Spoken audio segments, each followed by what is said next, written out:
Besties, welcome back to Viruses and Vibes. I'm your host, Carly Mingus, and today we're diving into viral variants. Why viruses switch things up like my playlist on a Monday morning. New mutation, new vibe, new strain. It's time to get into all things viral.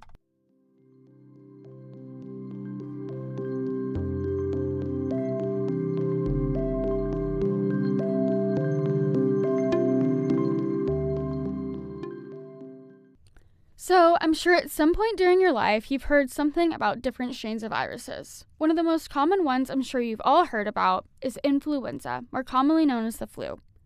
So, let's say you're feeling bad and you want to go to the doctor and get tested. You'll probably hear that you do or don't have type A or type B, or you might have even heard something about which strain is used for vaccines yearly.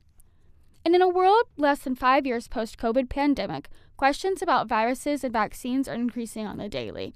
That being said, there's a lot of confusion and conspiracies around it. Now, I'm not here to tell anybody what they need to believe or do to their bodies, etc.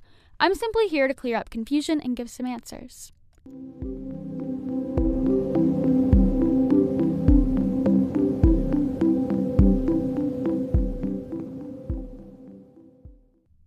To understand anything I say during this episode, you first need to know exactly what a virus is. So for me as a bio girly, I need to know these things in great detail. But for you, you just need to know some basics. So, in the simplest terms, a virus is a microbe, or a microscopic organism, or microorganism. Dang, as many times I've said all three of those words, I guess I never put together that there's practically 3 renditions for the same word. Alright, sorry for the tangent. They're also pathogens, meaning they can make you sick. It's a germ. Now, unlike many other microbes, viruses must have a host to thrive or to even live. Although, don't think a virus will die immediately without one, because most will take at least a few days, and if you listen to my last episode, you'd also know that some can live for thousands of years in things like permafrost and sealed inside of rocks. Permafrost is a mixture of ice, rock, and soil, by the way. A host can be a human, bacteria, animal, plant, or even fungi. Viruses also contain genetic material like DNA or RNA, which is essentially code or instructions on how to make more of the virus. However, viruses lack some of the parts of a cell that would help with replication or making copies.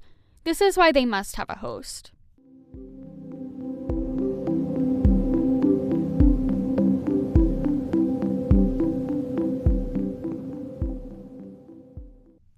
So I just brought up replication, and that's important because replication leads to mutations. Mutations are something that are absolutely bound to happen in anything that replicates. This is because every time a copy is made, there's room for error. That's not the only thing that can lead to mutations in viruses, though. Another way that mutations can come to be is by adaptation. So to explain this mechanism to you, we're going to talk about an immunocompromised individual. Somebody who's immunocompromised just has a weakened immune system. So, because they have a weakened immune system, if a virus infects them, it's in their body longer. This allows the virus to learn and mutate, which helps it adapt and better survive in its environment. The last way I'm going to be talking about viruses mutating is arguably the most frightening way. I know it terrifies me. This way is through recombination, which occurs whenever 2 different viruses infect the same cell at the same time. They're then able to exchange their genetic information, so their DNA, their RNA, and become a mutated version of that virus. So let's talk about 2025 bird flu, right? There was an outbreak. It wasn't really in humans, but we were super concerned. The CDC was super concerned, and here's why. They were scared of a zoonotic spillover event happening, which is whenever a parasite, virus, bacteria that would typically only infect animals infects a human. So, a few people were infected by bird flu, but not that many. Okay, but we were concerned that if you somehow had a different virus, like rhinovirus, which causes the common cold, and you picked up H5N1 from like a cow, a cat, something like that, if these 2 viruses wind up in the same cell, they can exchange their genetic information and become like a mutated version of the bird flu virus.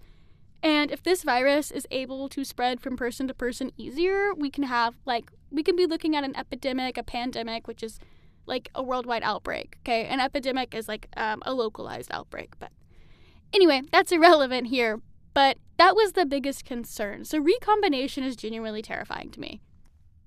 It's important that I clarify really quickly that mutations can help or hurt the virus, and many mutations actually lead to the death of a virus. Some mutations have absolutely no impact at all, though.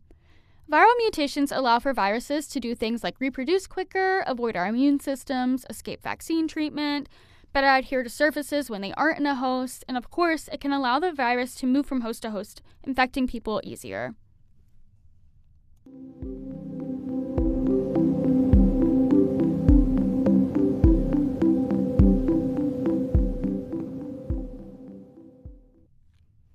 I really want to hit on a misunderstood topic when it comes to mutations in different strains.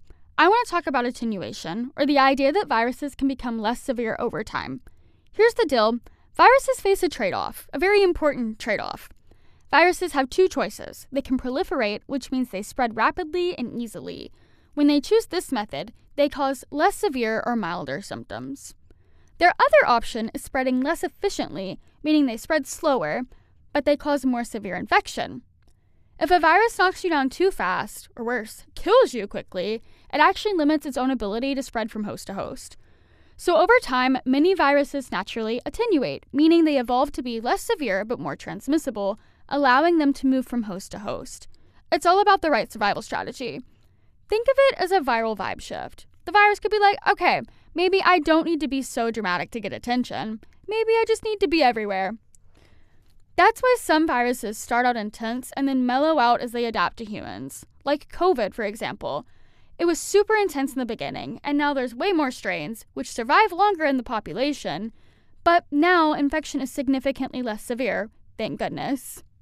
It's evolution choosing infection over devastation, because that's what keeps the virus in the game. This also answers the questions of why some viruses are stronger than others.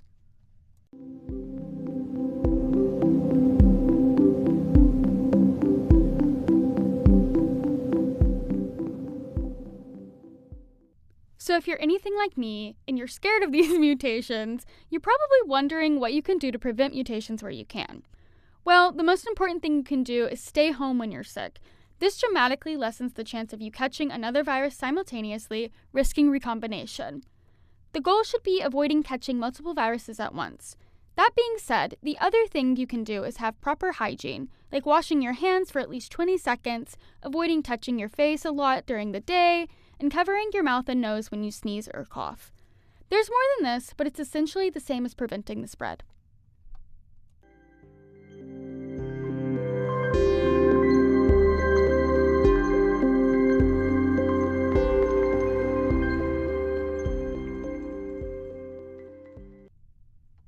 Well, it looks like we've reached the end of our All Things Viral playlist. We've heard the variants, vibe shifts, and survival strategies that play in the viral playlist. I'm your host, Carly Mingus, and I'll see you next time on Viruses and Vibes. Stay curious.